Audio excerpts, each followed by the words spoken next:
परम पावन परम आराध्य प्रातः स्मरणीय आचार्य श्री महाश्रमण जी के चरणों में सत सत नमन करते हुए हम आज सुबह का सेशन प्रारंभ कर रहे हैं। त्रिपदी वंदना। वंदे अरहं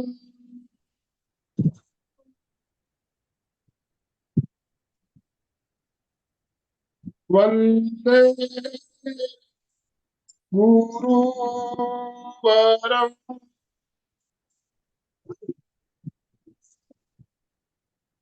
वंदे सच्चिदानंद। सभी साधक साधिकाओं को जय जिनेन्द्र, सुप्रभात, गुड मॉर्निंग, गुड मॉर्निंग। ओम अरहम।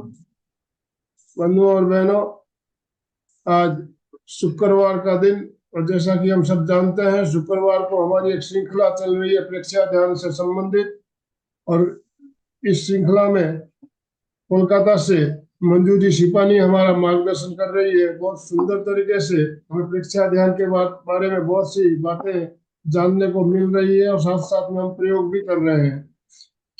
तो मैं ज्यादा समय ना लेते हुए मंजू जी सिपानी से निवेदन करना चाहूंगा, मंजू जी आप आज का सेशन शुरू करें, और आप सभी भाई बहनों से निवेदन, अपने अपने वीडियो ऑन कीजिए और दोनों हाथ ऊपर करते हुए मंजू जी का स्वागत, वेलकम, मंजू जी का वेलकम कीजिए। मंजू जी आपका बहुत बहुत स्वागत, बहुत बहुत अभिनंदन।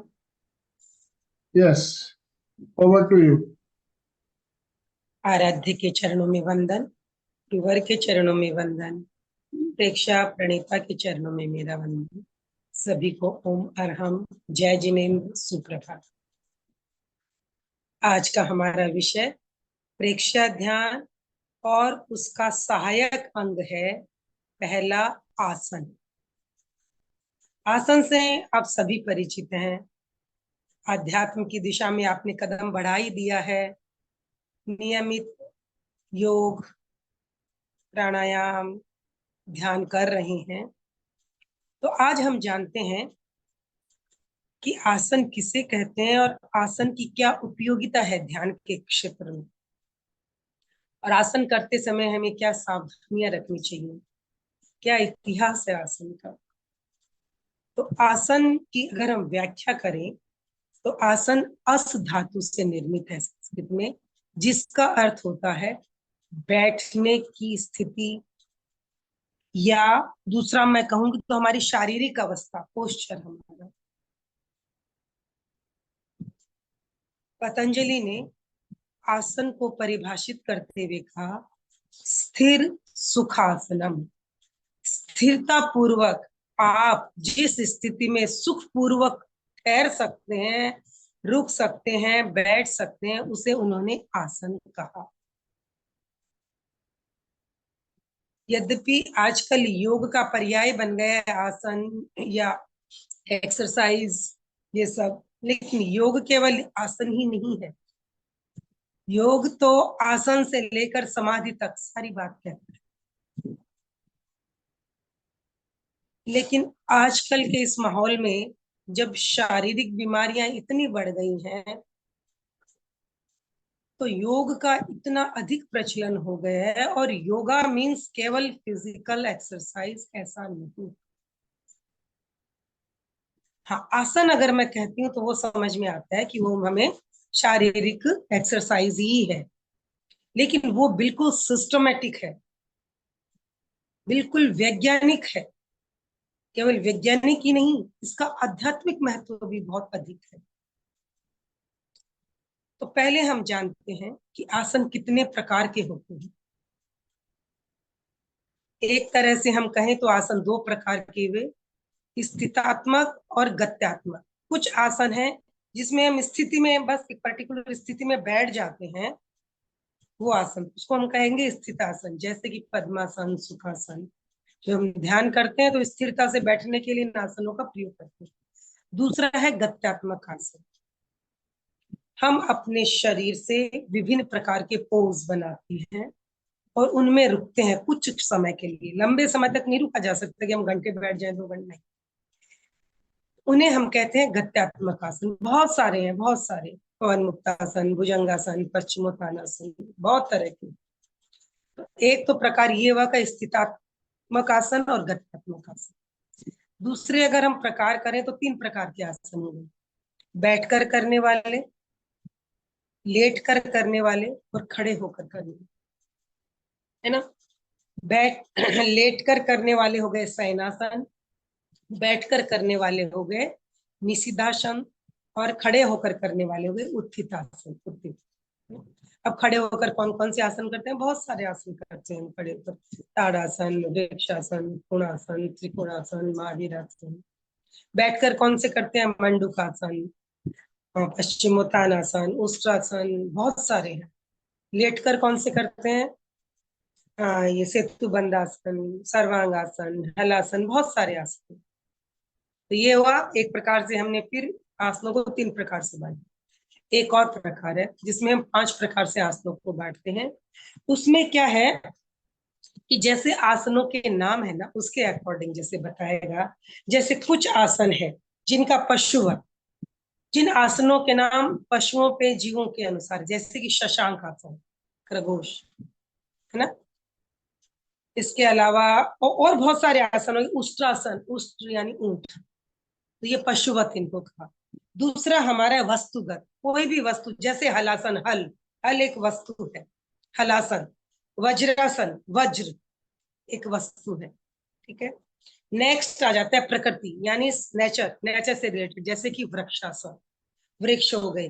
पर्वतासन, पर्वत। पद्मासन, पद्म यानी फूल, कमल का। तो ये हो गया हमारा प्रकृति आसन। उसके बाद आता था अंग मुद्रावत, हमारे अंगों की मुद्रा कैसे है। तो उसमें आ गया सर्वांग आसन, हमारे सब अंगों का नाम आया। शीर्षासन, सिर, जहां सिर उल्टा और पैर ऊपर होते हैं। उसके बाद आ जाता है योगी नाम, महायोगी जो है उनके नाम से हैं। जैसे कि महावीरासन, मस्तेंद्रासन, मस्तेंद्र ऋषि हुए और जिनके नाम से हमें मिला मस्तेंद्रासन। नेक्स्ट जो अंतिम है वो आ जाता है हमारा, जैसे अन्य आसन, जिसमें कोई पशु, प्रकृति या ये चारों पांच चार चीजें नहीं है। जैसे स्वस्तिक आसन, स्वस्तिक की शेप में हम रहते हैं। कोणासन, कोण की शेप में रहते हैं। पवन मुक्तासन, इनमें बाकी 4 चीजें नहीं है, दूसरी तरह से इनके नाम दिए गए हैं। तो इस तरह से विभिन्न प्रकार से आसनों के प्रकार किए गए हैं। अब प्रश्न आता है, आसन क्यों करें? क्यों करें आसन? तो सबको पता है पहला कारण शारीरिक स्वास्थ्य के लिए। हमें शारीरिक स्वास्थ्य चाहिए, क्योंकि क्या कहा गया? पहला सुख निरोगी काया। अगर ये शरीर स्वस्थ नहीं है तो बाकी के सारे सुख बेकार है।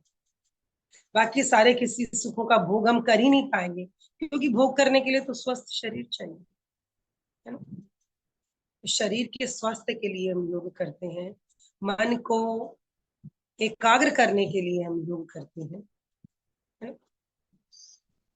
अब अगर मैं आध्यात्मिक दृष्टि से बात करूं कि योग क्यों, क्यों योग करें हम ध्यान करते हैं किसके द्वारा? शरीर। और इस शरीर में अगर ताकत नहीं है बैठने की, रोग है, तो क्या हम ध्यान कर पाएंगे? नहीं। इसलिए पहला, नो डाउट, पहला हमारा मोटो प्रयोजन यही है कि हमारा शरीर स्वस्थ रहे। अगर इस शरीर स्वस्थ रहेगा तो संसार के क्या, आत्मा के लिए क्या, हर चीज के लिए हम कार्य कर पाएंगे।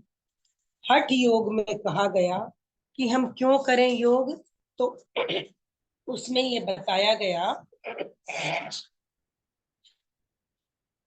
कि मानव शरीर को नश्वर क्षय से प्रतिरक्षित करने के लिए यानी ये जो शरीर है प्रतिक्षण नष्ट हो रहा है।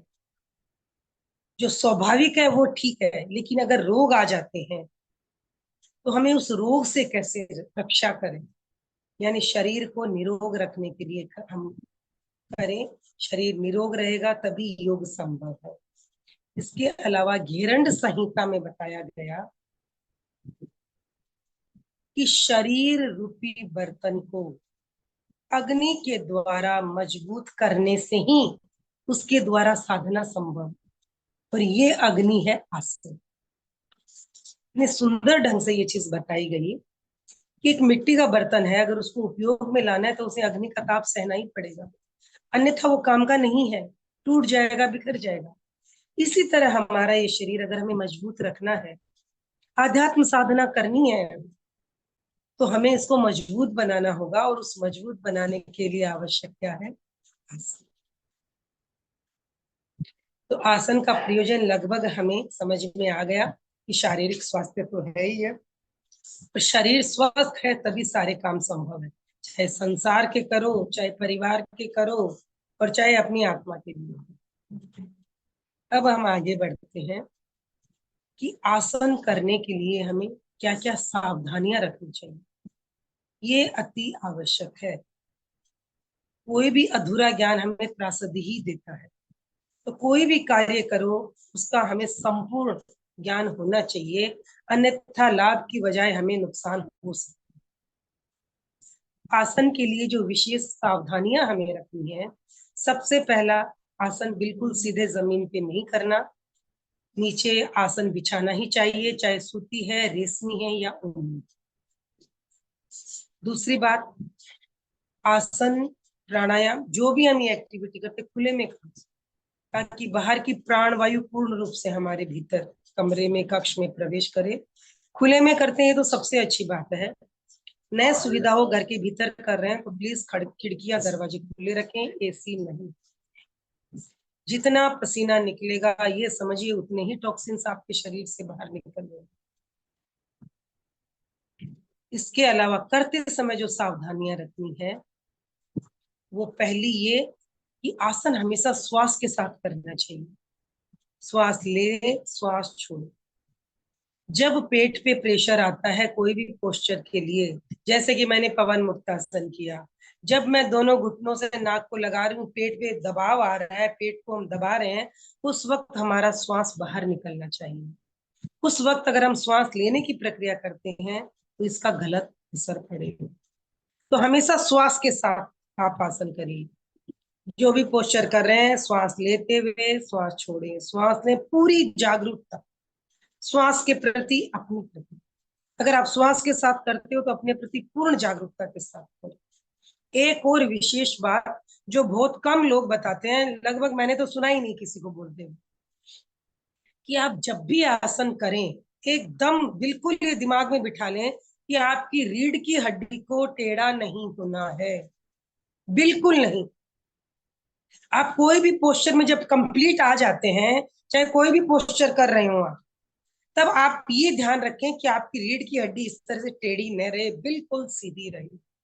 अगर रीढ़ की हड्डी टेढ़ी होती है तो हमारा पूरा अस्तित्व, संस्थान जो है पूरा टेढ़ा हो जाता है। कैसे?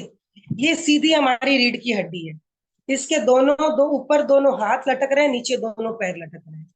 अगर ये रीढ़ की हड्डी टेढ़ी होती है तो सोचिए दोनों हाथों का पोस्चर टेढ़ा, कंधे टेढ़े, नीचे से जो दो पैर लटक रहे हैं, हमारी ये कमर की पोस्चर टेढ़ी। तो हमेशा ध्यान रखें, किसी भी आसन आसन करते हुए कंप्लीट पोजीशन में आप न जा पा रहे हैं, कोई बात नहीं, कोशिश करिए, लेकिन रीढ़ की हड्डी के प्रति पूर्ण सावधान रखें। जैसे हम लोग बहुत बार अर्ध मत्स्येंद्रासन करते हैं, उस कंप्लीट पोस्चर को करने के चक्कर में हम लोग अपने रीढ़ की हड्डी को पूरा टेढ़ा कर देते हैं।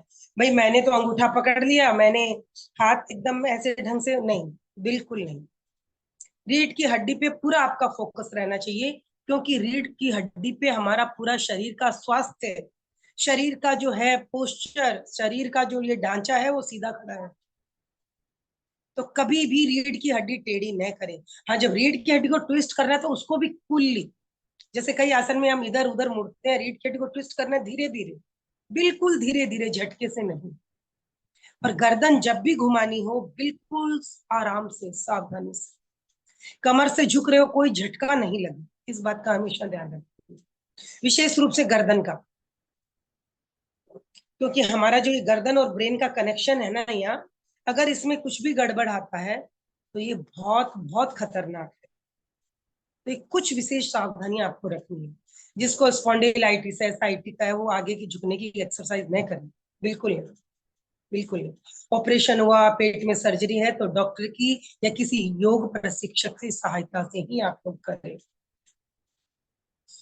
इन सब बातों का विशेष ध्यान रखना है। हाँ, प्रत्येक आसन के विपरीत आसन करना जरूरी होता है। आप कोई, ये जरूरी नहीं है आप 10 तरह के आसन करें, कोई भी 4 आसन चूज कर लीजिए जिसे आप कंफर्टेबली कर सकते हैं। 2 अगर सामने झुकने वाले हैं तो 2 पीछे झुकने वाले करिए। जरूरी नहीं आप खड़े होके आसन करेंगे तो ज्यादा लाभ मिलेगा, आप लेट के करिए, बैठ कर करिए, जिस आसन में आप कंफर्टेबल हैं। और अगर आपको कोई विशेष बीमारी है तो उस बीमारी से रिलेटेड एक आसन जरूर करें। जैसे कि कहते हैं डायबिटीज है तो मंडूकासन आप करिए, पश्चिमोत्तानासन करिए, क्योंकि पैंक्रियास पे इफेक्ट आता है ना। थायराइड है तो सर्वांगासन करिए।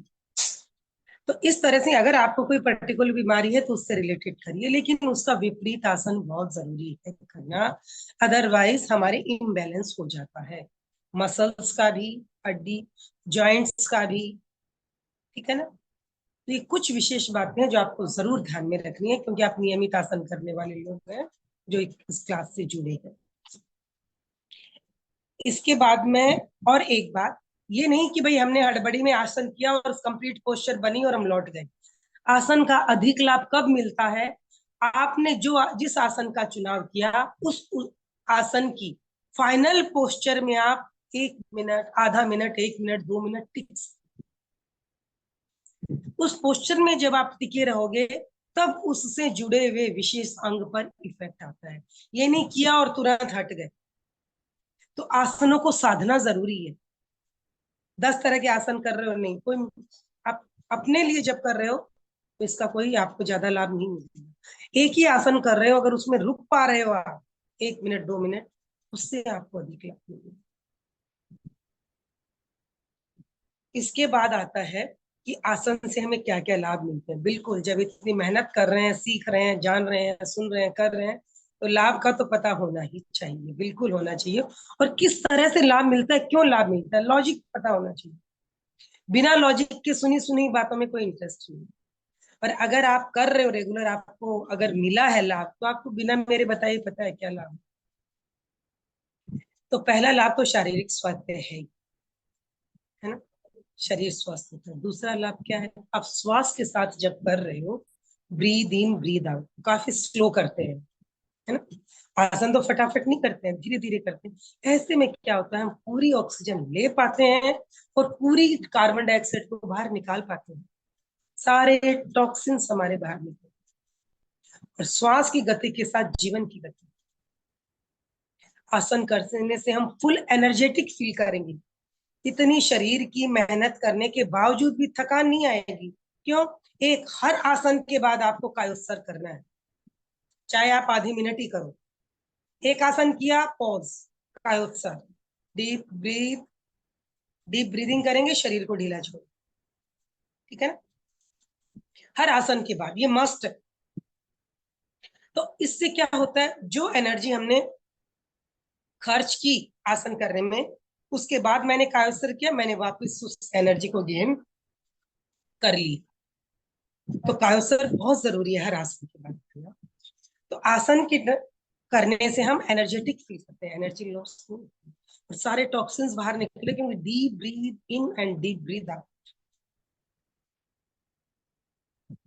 दूसरा, अगर हम एक्सरसाइज करते हैं, जुम्बा करते हैं या और कसरत वगैरह ये सारी चीजें करते हैं, तो ये हमारे खाली जॉइंट्स और मसल्स का खेल है। लेकिन जब आप आसन कर रहे हो तो हमारे जो भीतर के अंग हैं उन पे इफेक्ट आता है। जिस अंग पे दबाव पड़ रहा है उस अंग का कार्य सुचारू रूप से होना शुरू हो जाता है। कैसे, हम कहते हैं आपको डायबिटीज है, मंडूकासन करो। क्यों करूं मैं मंडूकासन, क्या होता है उससे, मंडूकासन से आपके यहाँ डायफ्राम के नीचे प्रेशर पड़ता है, यहाँ हमारा पेंक्रियाज है जो इंसुलिन सिक्रेट करता है, हमारे शुगर लेवल को कंट्रोल करता है।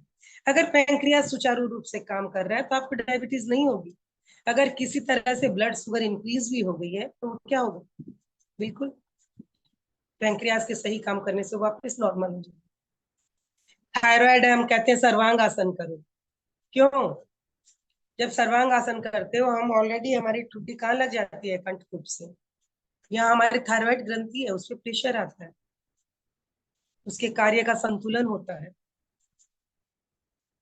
तो आसन इसीलिए महत्वपूर्ण है कि वो हमारे भीतर के अंगों की मालिश करते हैं, भीतर के अंगों की एक्सरसाइज है।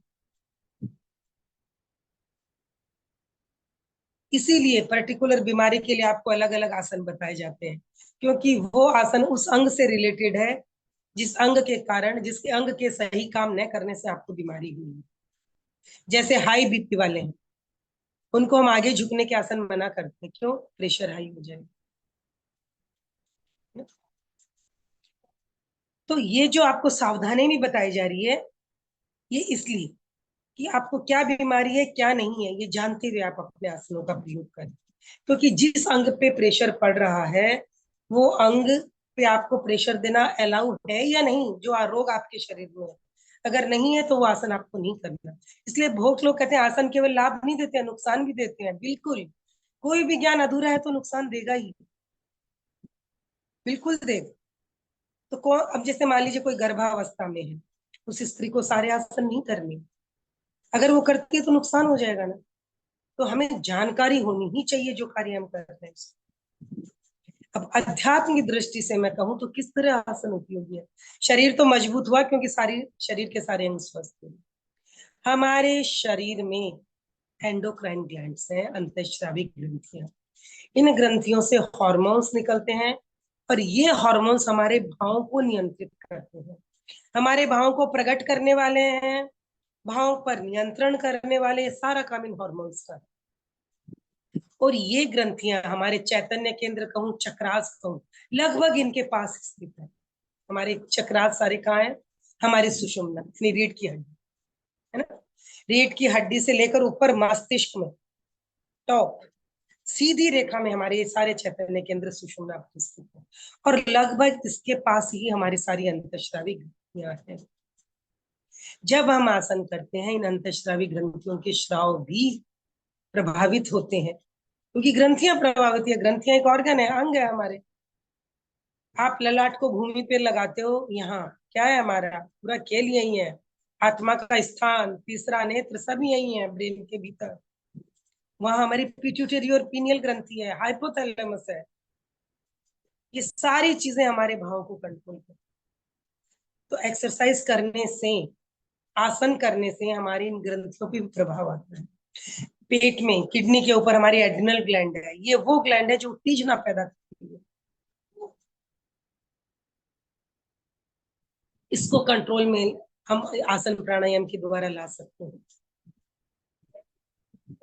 तो ये जो आध्यात्मिक दृष्टि से क्यों?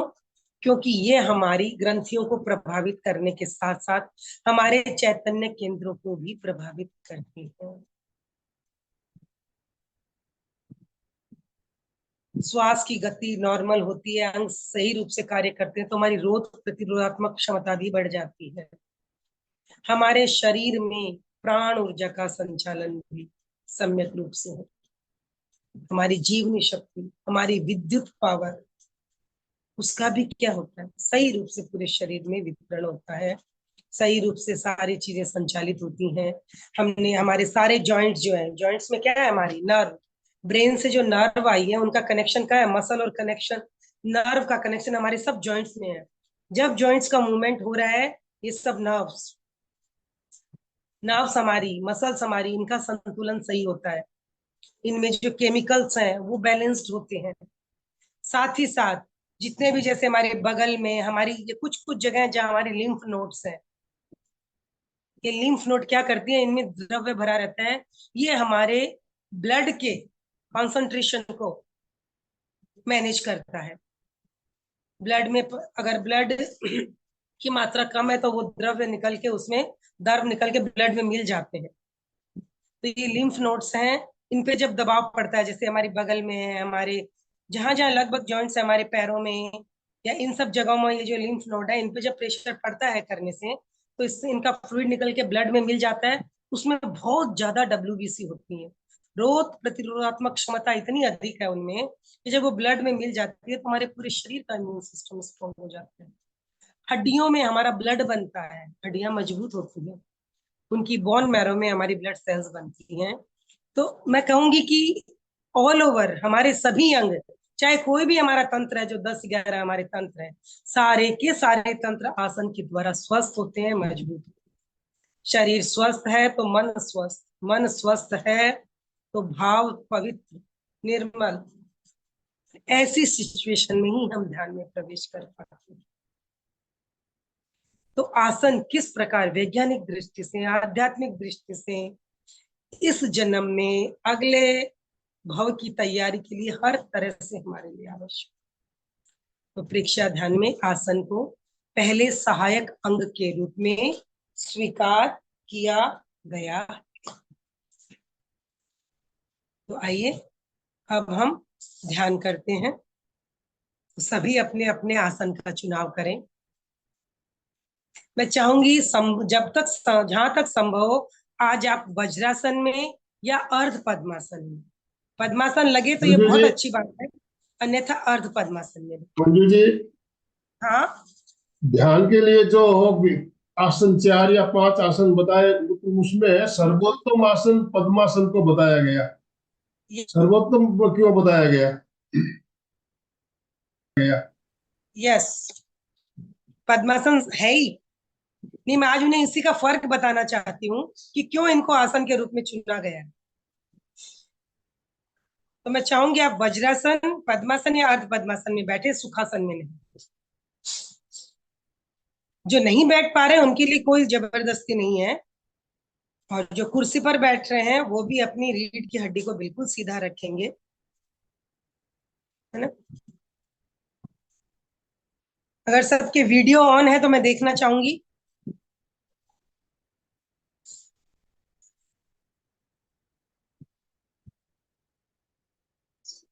जो जो वज्रासन में बैठे हैं वो सब ये अनुभव कर रहे होंगे कि उनकी रीढ़ की हड्डी बिल्कुल सीधी हो गई है। आप ध्यान में कितने ही गहरे चले जाना, आप ढीले नहीं होंगे, बिल्कुल हड्डी ऐसे की ऐसी सीधी रहेगी। जबकि सुखासन में हम झुक जाते हैं। यस और नो? अगर कर पाते हैं तो आज वज्रासन में ध्यान करें। बिल्कुल आप झुकेंगे नहीं आज, है ना। हड्डी बिल्कुल ढीली पड़ती नहीं है वज्रासन में, मुझे पता है। पद्मासन जब आप लगाते हो तब भी यही बात है, बिल्कुल रीढ़ की हड्डी। पद्मासन का प्लस पॉइंट क्या है? पद्मासन में जब हम बैठ जाते हैं ना, तो हमारी पैरों की अंगुलियां बिल्कुल लॉक हो गई हैं। अब ऊर्जा को निकलने के लिए कहीं जगह नहीं मिलेंगी, जबकि वज्रासन में पीछे की ओर अंगुलियां आपकी खुली हैं, है ना। लेकिन पद्मासन में आपकी अंगुलियां भी बिल्कुल लॉक हो गई। तो इससे क्या होता है ना, आपकी भीतर की जो ऊर्जा है ना, वो आपके भीतर ही घूमेगी, बाहर नहीं जाएगी।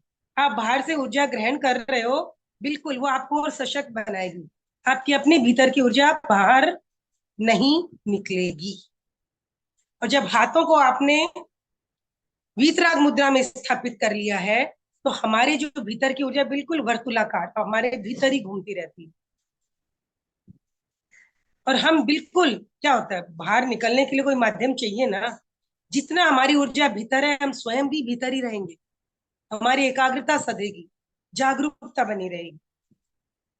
तो जहां तक संभव हो पद्मासन, अर्ध पद्मासन या वज्रासन में बैठे। चलिए, आज मैं चाहूंगी सभी अपने शरीर की स्थिरता को साधें, जितना स्थिर रह सके, ठीक है। लेकिन स्थिरता के साथ शरीर में अकड़ नहीं होनी चाहिए, शरीर को ढीला छोड़ेंगे, है ना। तो पहले शरीर को ढीला छोड़ के अपना प्रॉपर पोस्चर तैयार कर लें। कंधों को ढीला छोड़ना होगा। अभी मैंने दिखाया ना, रीढ़ की हड्डी सीधी है लेकिन अकड़ी हुई है, तो कंधे अकड़े हुए रहेंगे। कंधों को ढीला छोड़ दो, पूरा शरीर ढीला है, अपने आप शरीर का तनाव विसर्जित हो जाएगा। कंधों कंधों को स्टिफ रखने से ना, हमारे यहाँ मेंटल भी हमारा बहुत वो रहता है, तनाव में रहता है।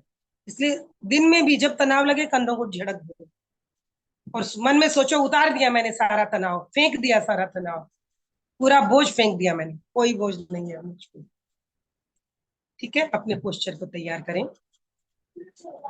रिलैक्स, आंखें कोमलता से बंद करते हुए बिल्कुल अपने भीतर स्थित हो जाए।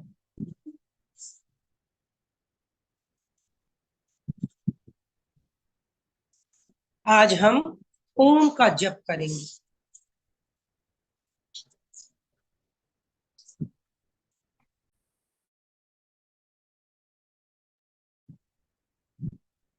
ओम, पूरी तन्मयता से आपका पूरा ध्यान अपने मुंह पर या होठों पर रहे। ओम, है ना। धीरे धीरे वहां से ध्यान हटेगा और आप अनुभव करोगे ओम की ध्वनि पूरे शरीर में गूंज रही। बाहर भी आपको लगेगा यही नाद चल रहा है, बाहर और भीतर बिल्कुल यही नाद गूंजने लगे। तब तक आप ओम का जप करते रहिए। आंखें बंद।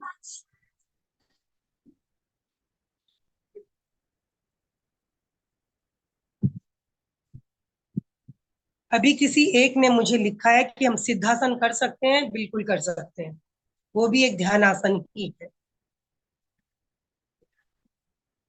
शांत, श्वास को मंद करें। जितना श्वास मंद होगा ओम की ध्वनि उतनी ही लयबद्ध होगी।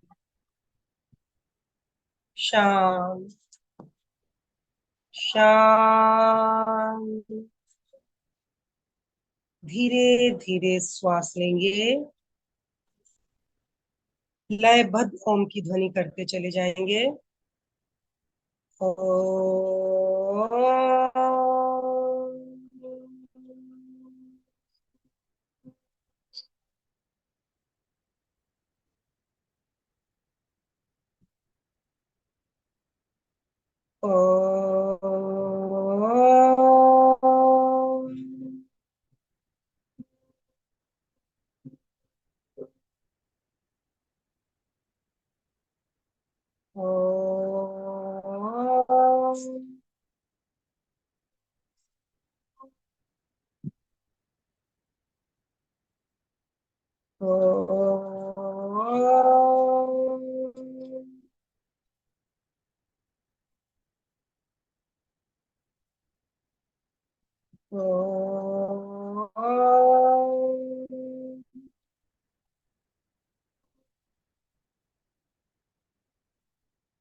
शरीर प्रतिमा की भांति अडोल है,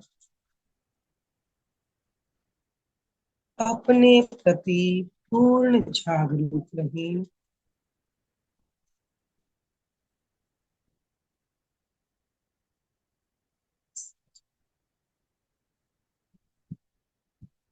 पैर से लेकर सिर तक शरीर का अवलोकन करें, अनुभव करें।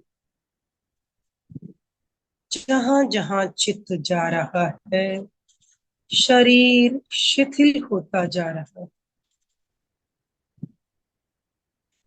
शिथिल, शिथिल।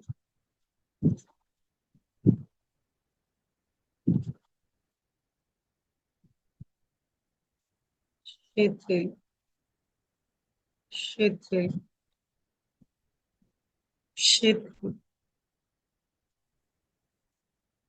शिथिल। शरीर हल्का हो गया, हल्का हल्का हल्का हल्का हल्का हो गया।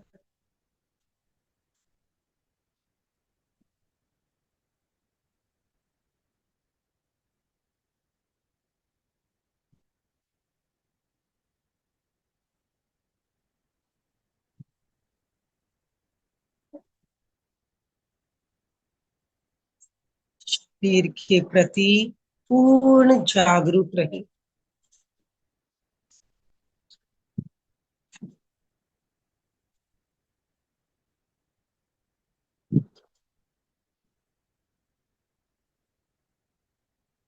शरीर में जो कुछ भी अनुभव हो रहा है उसे पूरी जागरूकता के साथ अनुभव करें।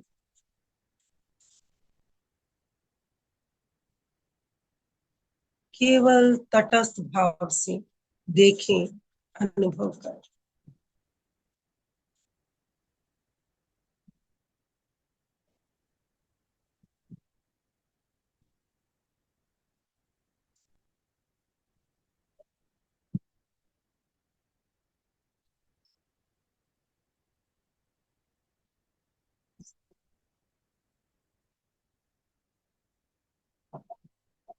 केवल ज्ञाता दृष्टा भाव से देखिए।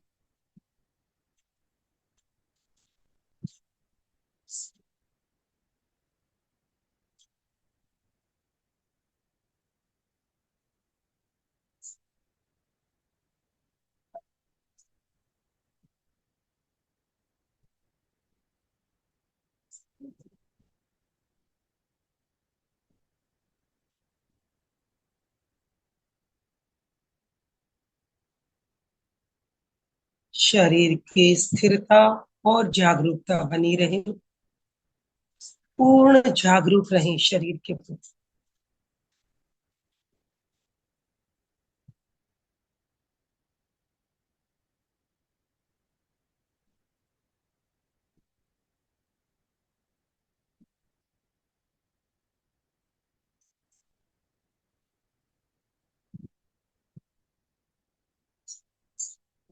प्रतिक्षण बदलने वाली शरीर की पर्याय।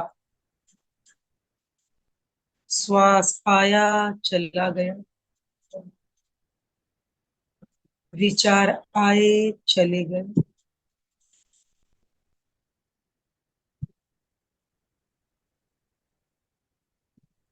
दर्द, खाज, खुजली आए, चले गए। प्रतिक्षण ये शरीर अपनी पर्याय बदल रहा है।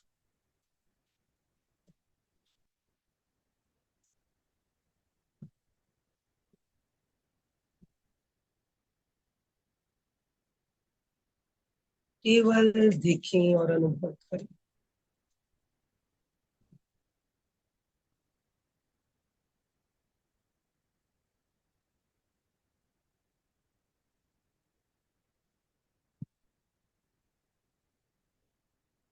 और भीतर गहराई में उतरे।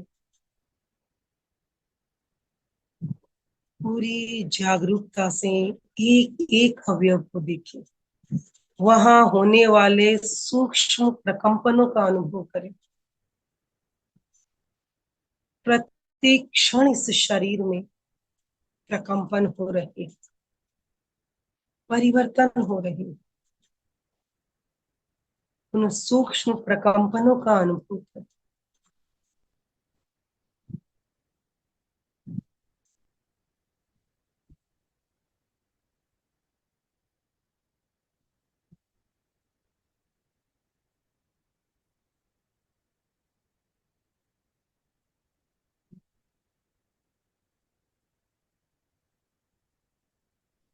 सूक्ष्म शरीर के स्तर पर केवल प्रकंपन ही प्रकंपन।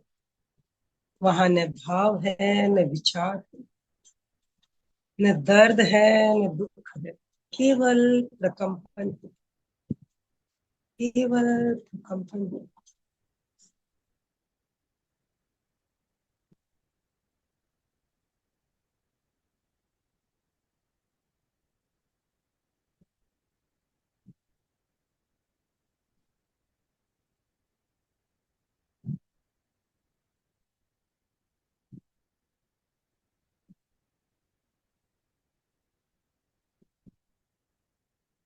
अपने प्रति पूर्ण जागरूक रहे, अनुभव कर, अपने सूक्ष्म शरीर को अनुभव कर।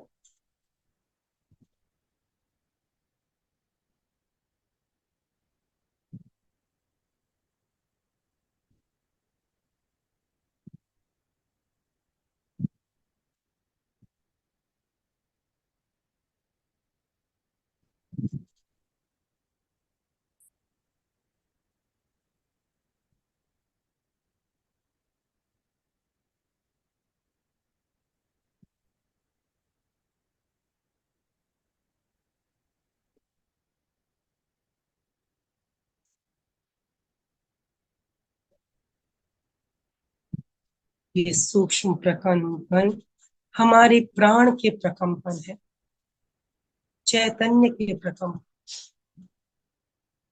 कण कण में चैतन्य का अनुभव।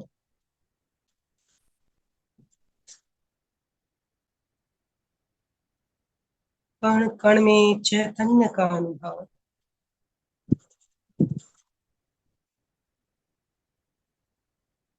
पूरा शरीर झंकृत हो रहा है, प्रकंपित हो रहा है। कण कण, रोम रोम में प्रकंपन, चैतन्य की अनुभूति।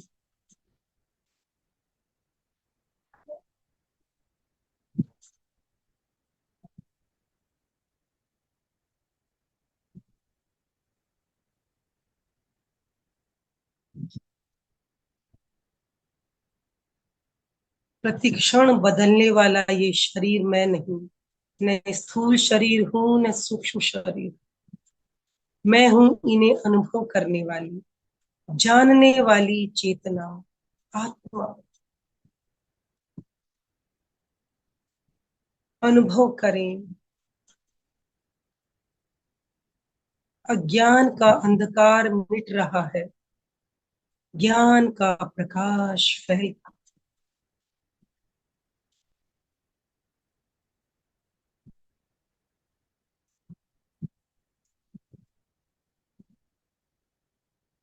सारे विघ्न और विकार दूर हो रहे हैं।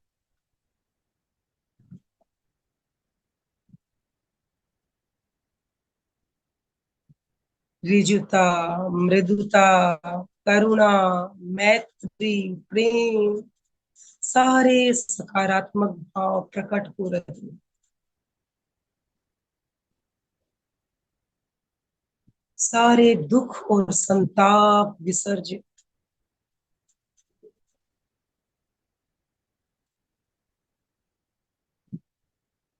कण कण में चैतन्य का अनुभव।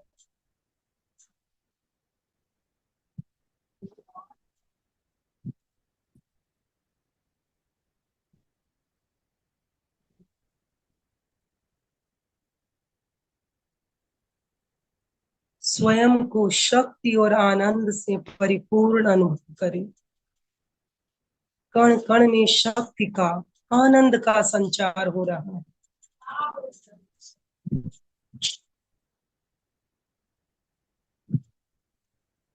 चेहरे पर आत्मतोष का भाव।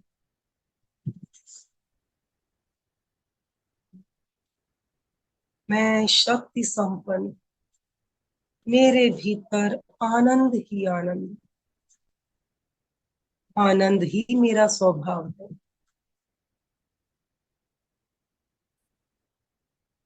चेतना जागृत हो गई है, सारे विघ्न, सारे विकार दूर।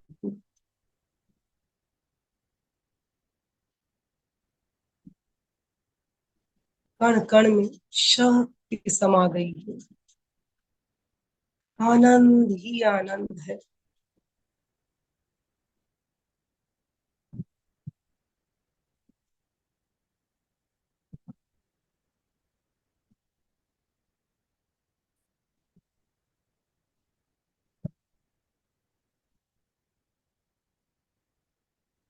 चेहरे पर आत्मतोष स्निग्ध मुस्कान के साथ अपने आनंद का अनुभव करें, अपनी शक्ति का अनुभव करें।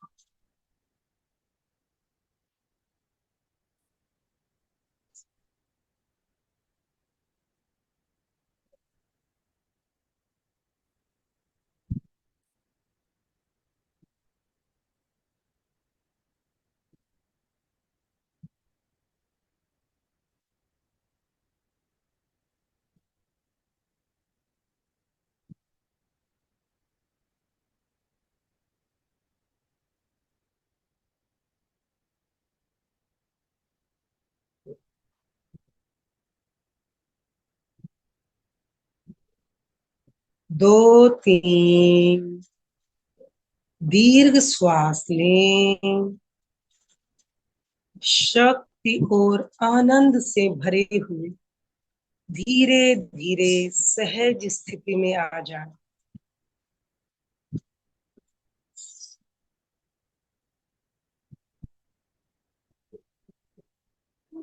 अपना सच में से जा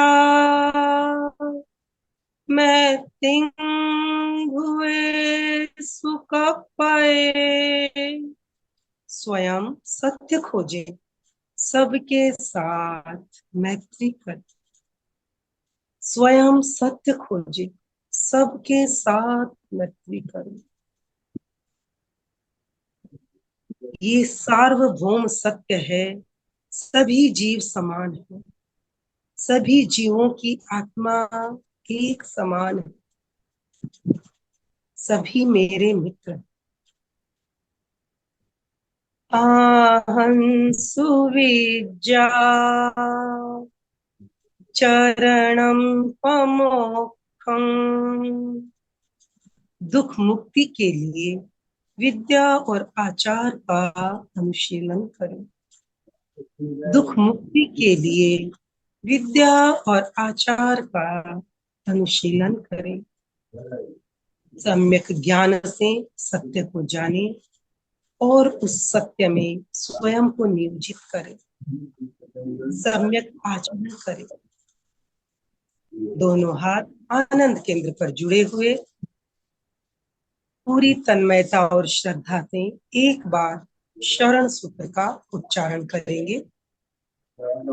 अर्हन्ते शरणं कवज्जामि, सिद्धे शरणं कवज्जामि, साहु शरणं कवज्जामि, केवली प्रणतं धम्मं शरणं कवज्जामि। धीरे धीरे सभी वंदनासन में आ जाएं। 3 बार सत्य को वंदन करेंगे। वंदे का उच्चारण करते समय गर्दन और रीढ़ की हड्डी सीधी रहेगी। सच्चम का उच्चारण करते समय ललाट को भूमि पर लगाएंगे, उन्हें श्वास भरते हुए ऊपर उठेंगे। इस प्रक्रिया को 3 बार करेंगे। वंदे सच्चम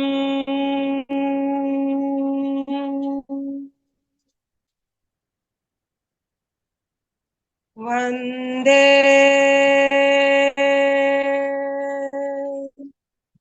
सच्चम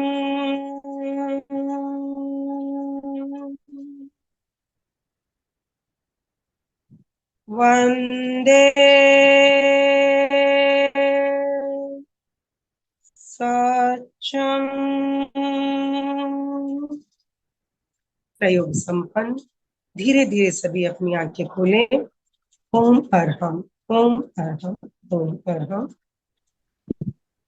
परीक्षा प्रणीता आचार्य श्री महाप्रज्ञ जी के प्रति अनंत अनंत कृतज्ञता।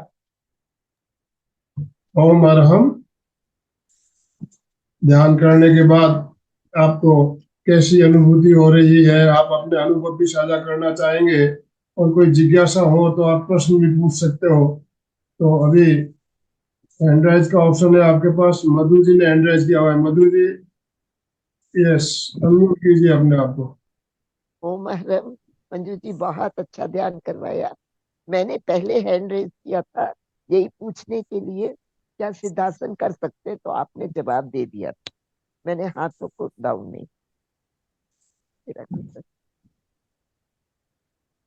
संतोष जी बुलबुलिया। सादर जय जिनेन्द्र सर, सादर जय जिनेन्द्र मैम। बहुत ही अच्छी आज जानकारी प्राप्त हुई है, बहुत बहुत आभार और बहुत अच्छा ध्यान करवाया आपने। मैम मैं ये पूछ रही थी कि जे ये हाई प्रेशर होता है, ब्लड प्रेशर, तो नीचे नहीं झुकना है, ऐसा कहा था क्या आपने? नीचे हाँ, झुकना नहीं। ज्यादा, यस, क्योंकि हार्ट पे प्रेशर पड़े ऐसा काम हमें नहीं करना होता है हाई बीपी में। हाई बीपी में बेटर है कि आप ज्यादा झुकने वाले या ज्यादा हार्ड, मतलब जो डिफिकल्ट आसन है उनका प्रयोग न करें। जैसे शशांक आसन, उस देखिए, अगर उसमें क्या होता है ना, ब्रीदिंग में पेट पे भी एक प्रेशर आता है। तो अगर स्टार्टिंग में हम ये सारे आसन करते हैं ना तो इफेक्ट आता है। वैसे शशांक आसन किया जा सकता है, आगे झुकने वाला ही आसन है, लेकिन हाई बीपी में क्या होता है ना, हमारी ब्रीदिंग रेट पे भी इफेक्ट आता है। तो हम जितना सीधे बैठ के आसन करेंगे ना, लेफ्ट राइट वाले, वो ज्यादा बेटर है हमारे लिए। मैम। ओम अरहम। नीलम जी जैन। नीलम जी अनम्यूट कीजिए अपने आप को। जय जिनेन्द्र दीदी। दीदी मैं आजकल जब भी कोई मेडिटेशन करती हूँ तो मेरे को शुरू में तो सब सुनाई पड़ता है। जब बोलते हैं शिथिल सब हो गया, उसके बाद फिर ऐसे लगता है जैसे कान में कुछ धुन सुनाई दी और आंखों के आगे ऐसे बादल बादल वाइट वाइट, पूरा वाइट बादलों से भर जाता है और मैं मतलब मुझे उसके बाद कुछ सुनाई नहीं देता, कुछ पता नहीं चलता मैं कहाँ गई। उसके बाद जब बोलते हैं कि बस अब ध्यान से वापस आओ, तो फिर मैं वापसी आ जाती हूँ। बीच का मुझे पता ही नहीं चलता है, तो मैं सो जाती हूँ, क्या है बीच ये? में, ठीक है, मेरी आवाज नहीं भी सुनाई देती, क्या आप अपने प्रति जागरूक रहते हैं? हाँ मतलब मुझे ये नहीं आपके पता साथ कि क्या हो रहा होता है ये आपको पता रहता है ना?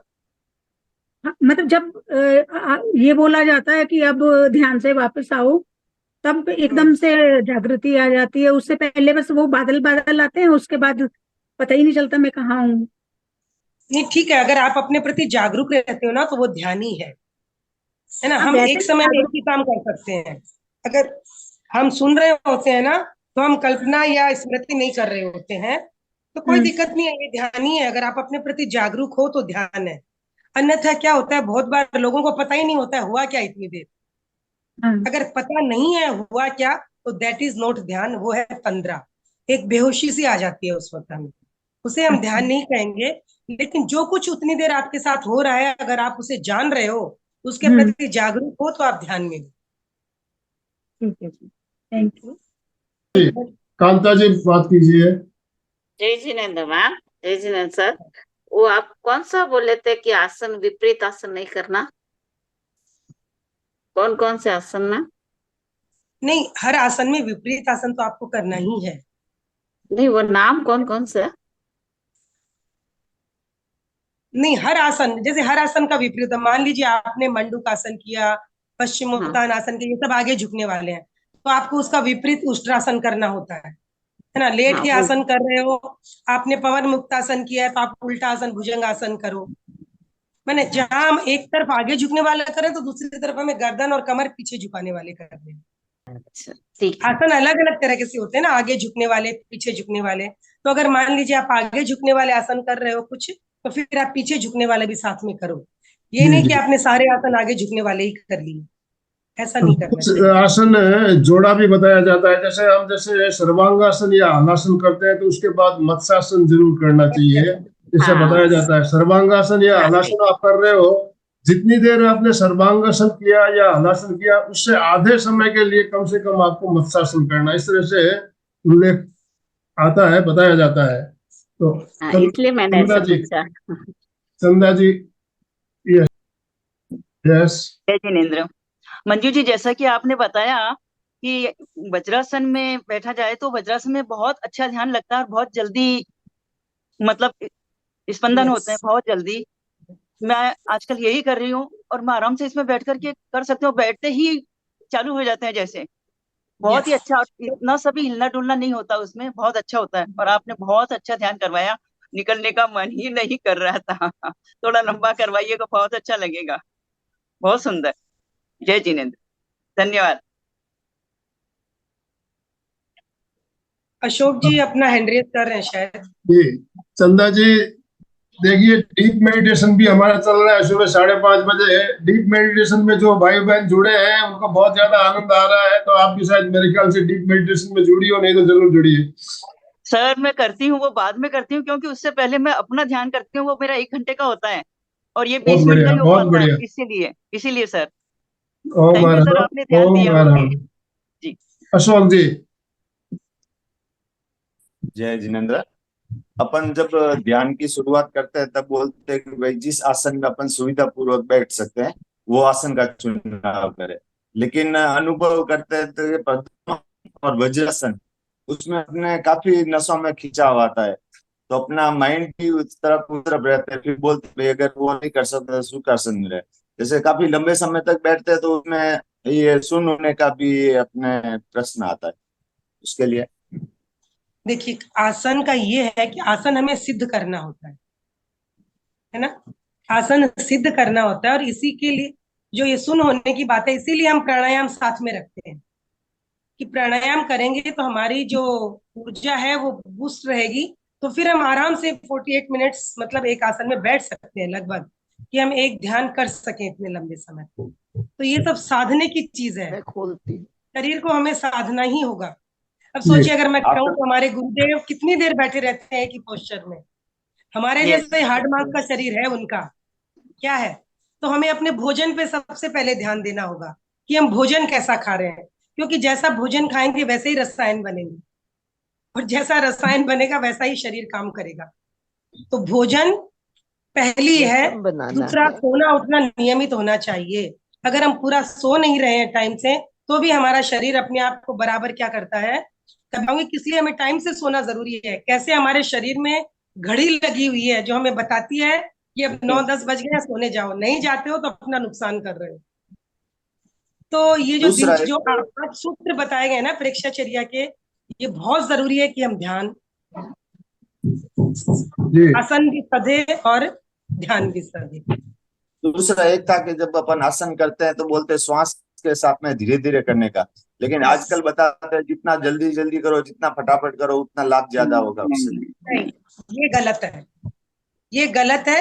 मैं इसलिए ये अपने अनुभव से कह रही हूँ, मैं कोई लॉजिक हुआ नहीं कह रही हूँ। आप खुद करके देखिए, क्योंकि जल्दी से यस, जल्दी आसन करोगे ढंग से पोस्चर नहीं आएगा। मैंने अभी इतना बिल्कुल। बताया कि रीढ़ की हड्डी वाली बात कोई नहीं बताता है कि कोई भी आसन करो रीढ़ की हड्डी पे बिल्कुल जागरूक रहो, इसे यस, टेढ़ा नहीं होना। तो जल्दी जल्दी करोगे तो क्या आप में रहेगी इतनी जागरूकता? बिल्कुल नहीं, जितना स्ट्रेस देते हैं नहीं उसमें रह होल्ड सकती करते है। हैं, श्वास को रोकते हैं, उसका ज्यादा बेनिफिट मिलता है। यस, बिल्कुल है। देखिए होल्ड करने वाली स्थिति काफी बाद में आती है। ये सब साधना है, आसन भी साधना ही है, ठीक है ना। हठ योग में तो आसन आसन पे कितनी बड़ी बातें बता दी है उन लोगों ने, आसन और प्राणायाम से। ओम ध्यान अरहम। पे जाओ मत, आसन और प्राणायाम साध लिया तो ध्यान उतर ही जाएगा। और ये बिल्कुल सच्चाई है। हम थोड़ा थोड़ा करके इतना बेनिफिट ले रहे हैं। तो सोचो, कहाँ हठ योग में 500-500 कुंभक की बात वो लोग कर लेते हैं, कहाँ संभव है इतना हमारे लिए। 5 में भी हिल जाते हैं। तो ये सारी चीजें बिल्कुल ओम इफेक्टिव है। अगर थोड़ा करने से थोड़ा असर आया है तो ज्यादा करने से ज्यादा लाभ होगा ही। तो हमें बातों पे नहीं जाना है, खुद करो, खुद जानो और खुद पाओ, बस सिंपल सिस्टम है। ओम अरहम, बहुत सुंदर। अशोक जी, जैसा कि आपने बताया आसन, कोई भी आसन जब हम करते हैं तो कहते हैं धीरे धीरे उस आसन में आप समय बढ़ाइए। पहले स्टार्टिंग में आप 1 मिनट करेंगे, फिर 1.5 मिनट, 2 मिनट, धीरे धीरे उस आसन में आप समय बढ़ाएंगे तो आप लंबे समय तक उस आसन में, एक आसन में बैठ सकेंगे। अभ्यास इसके लिए जरूरी होता है। तो जैसे कि हम ध्यान करते हैं, एक आसन में हमें बैठना है और कम से कम आधा घंटा, पौन घंटा अगर हम ध्यान करते हैं तो उस आसन में, एक आसन में बैठना मुश्किल लगता है, लेकिन अभ्यास करने से ये हो जाता है। अभी जब मैं इतना अभ्यास में आसन करता हूँ तो मुझे उसी अनुभव है कि मैं आज पौन घंटा पद्मासन में बैठ के ध्यान कर लेता हूँ, आसन बदलने की जरूरत नहीं पड़ती है। तो ये अभ्यास से द्वारा हो सकता है। तो सर हम पहले 10 मिनट भी नहीं बैठ पाते थे वज्रासन में, अब 1 घंटा पूरा आराम से बैठ जाते हैं। ओम अरहम, ओम अरहम। अर्चना जी, अर्चना। नमस्कार मैडम, बहुत ही अच्छा ध्यान करवाया मैंने, पद्मासन में किया तो बहुत अच्छा लगा। ओम धन्यवाद। अरहम। हाँ, बहुत अच्छा लगा, धन्यवाद धन्यवाद। असम से जोबा हजारिका जी भी जुड़ी है। आपको कुछ कहना है जोबा जी? एक अच्छी योगा ट्रेनर हमारे साथ जुड़ी है, रोज जुड़ने वाली हमारी रेगुलर साथी का। जोबा जी, अनम्यूट योरसेल्फ। ओम प्रणाम सभी को, बहुत ही अच्छा लगा मैम अब करवाई। मैं तो हमेशा जुड़ती हूँ कक्षा ध्यान से सुबह जो होता है, आज थोड़ा लेट हो गया इसलिए मैं आपसे जुड़ी, सुबह का क्लास में अटेंड नहीं कर पाई। बहुत ही अच्छा लगता है। ऐसा नहीं, मैं तो पहले 5 मिनट 10 मिनट में मैं पोस्चर से नहीं बैठ पाती थी, इधर उधर हिलती डुलती थी, लेकिन जब कक्षा ध्यान से जुड़ी मैं कम से कम हाफ एन आवर आराम से बैठती, कोई तकलीफ होता नहीं है। ऐसा नहीं है जी थॉट आता नहीं है, थॉट आता है बीच बीच में, लेकिन फिर भी ध्यान में मन लगता है और बहुत ही अच्छा लगता है ध्यान से जुड़ के। बहुत ही मुझे बेनिफिट मिला है, मन भी शांत हुआ। मैं बहुत चिड़चिड़ापन थी, बहुत गुस्सा आता था मेरा, लेकिन ये धीरे धीरे कम होने लगी है। बहुत ही अच्छा लगता है। और जो हमें मंच मिला है ये मेरे लिए सौभाग्य की बात है। हम लोग भटकते थे, कहाँ जाऊं, कैसे मेडिटेशन करूं। फिर मैं जो विपश्यना सेंटर में मेडिटेशन करने गई, हमें बैठ नहीं पाती थी, 5 मिनट भी लगातार बैठ नहीं पाते, तो मैम लोग जो थे मुझे डांटते थे, आप क्यों स्थिर होकर बैठते नहीं हो, लेकिन मैं बैठ नहीं पाती थी। ऐसा मतलब चंचल थी मैं, मेरा शरीर स्थिर नहीं होता है, लेकिन कक्षा ध्यान से जुड़ के मैं बहुत ही मेरा बेनिफिट हुआ है, बहुत ही अच्छा लगा। और आदरणीय आनंद मोहन सर को मैं बहुत बहुत धन्यवाद करती हूँ जो हमसे मुझे ये ग्रुप में जोड़ा।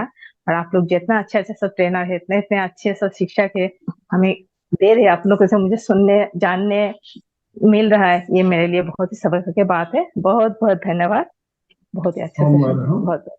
तो अभी समय हमारा संपन्न हो चुका है, समापन की ओर चलना है हमें। दोनों हाथ जोड़ते हुए, रीढ़ की हड्डी गर्दन सीधी रखते हुए, आंखों को बिना दबाव दिए कोमलता से बंद रखते हुए मेरे साथ साथ सभी मानसिक उच्चारण करें।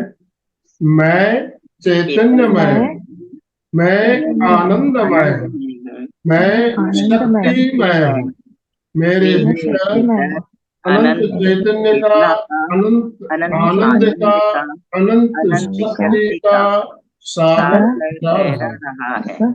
इसका साक्षात्कार करना ही मेरे जीवन का परम लक्ष्य है।